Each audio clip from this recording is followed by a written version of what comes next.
ಪೆಂಡಲ್ನಲ್ಲಿ ಕೂರಿಸಿರ್ಬೋದು.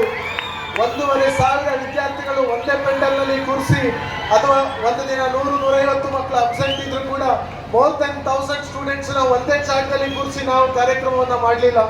5 ಜಾಗಗಳಾಗಿ ವಿಂಗಡಣೆ ಮಾಡಿದ್ದೇವೆ. ಕೆಲವೊಂದು ದಿನ 6-7 ಆಗಿರೋದು ಉಂಟು. ಬೂಟ್ ಕ್ಯಾಂಪ್ ಆದ್ರೆ ಹೊರಗಡೆ ಆಗತ್ತೆ, ಅಲ್ಲಿ ಅಡ್ವೆಂಚರಸ್ ಕ್ಯಾಂಪ್ ಆಗತ್ತೆ, ಬೇರೆ ಕಡೆ ಕಂಬಳ ಆಗತ್ತೆ. ಒಂದಿಷ್ಟು ಮಕ್ಕಳನ್ನ ಪಾರ್ಕಿಗೆ ಕರ್ಕೊಂಡು ಹೋಗ್ತೇವೆ.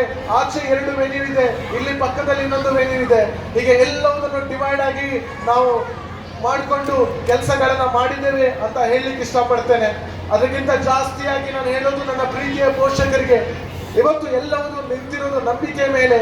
ನಿಮ್ಮ ಇಷ್ಟು ಸಣ್ಣ ಪುಟಾಣಿ ಮಕ್ಕಳುಗಳನ್ನ ನಮ್ಮ ಟ್ರಸ್ಟ್ ಮೇಲೆ ನಂಬಿಕೆ ಇಟ್ಟು ನೀವು ಕಳಿಸಿದ್ದೀರಲ್ಲ, ಅದಕ್ಕೆ ನಾವು ಯಾವಾಗಲೂ ಚಿರಋಣಿಯಾಗಿದ್ದೇವೆ ಅಂತ ಹೇಳಲಿಕ್ಕೆ ಇಷ್ಟಪಡ್ತೇನೆ.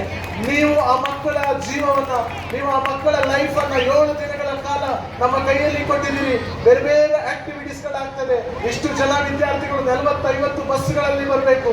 ಆದ್ರೆ ನೀವು ನಮ್ಮ ಮೇಲೆ ಇಟ್ಟ ಆ ಬಲು ದೊಡ್ಡ ನಂಬಿಕೆನೇ ನಮ್ಗೆ ದೊಡ್ಡ ಶಕ್ತಿ, ಅದೇ ನಮ್ಗೆ ಪ್ರೇರಣೆ ಅನ್ನೋದನ್ನ ಹೇಳ್ತಾ, ನಿಮ್ಮ ನಂಬಿಕೆಯನ್ನ ಉಳಿಸಿಕೊಳ್ಳುವ ಕಾರ್ಯ ನಮ್ಮಲ್ಲಿ ಎಷ್ಟು ತನಕ ಶಕ್ತಿ ಇರುತ್ತೆ ಅಲ್ಲಿ ತನಕ ಮಾಡ್ತೇವೆ ಅನ್ನೋ ಮಾತುಗಳನ್ನ ಹೇಳಲಿಕ್ಕೆ ಇಷ್ಟಪಡ್ತಾ ಇದ್ದೇನೆ.